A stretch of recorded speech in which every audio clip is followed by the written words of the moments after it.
কি ব্যাপার? কেমন আছেন? আশা করছি ভালোই আছেন। সেপ্টেম্বর, অক্টোবর, নভেম্বরে তো বাজে থাকার প্রশ্নই ওঠে না।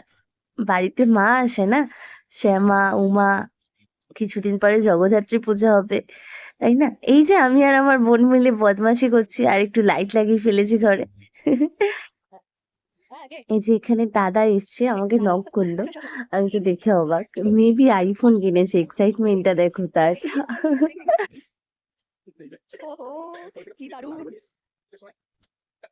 ভাই এর হাতে ধরারই তো আলাদাই ফিলিংস। উফ! দাদা যে কামাল করে দিয়েছে দেখো সবাই। আসলে আমাদের মতো নিম্ন মধ্যবিত্ত ফ্যামিলির কাছে এগুলো অনেক বড় বড় বড় জিনিস, স্বপ্নের মতো। তাই আর কি। যাই হোক, দাদা যাই কিছু কেনে না কেন আগে দেখায় আমাদেরকে এনে। এরপর দিদা ফোন করেছিল বলে কথা বলছিল, মা বলছে রুটি নিয়ে আসি, তাই আবার দাঁড়িয়ে পড়েছে যে বাড়ি চলে যাবে, খাবে না তাই। তারপর আমরা বেরোলাম একটু রাস্তায় লাইটিং দেখতে রাতের বেলা। এই যে এটা হলো আমাদের পাড়ার লাইটিং। বললাম না আমাদের ঘরের পাশেই পুজো হয়।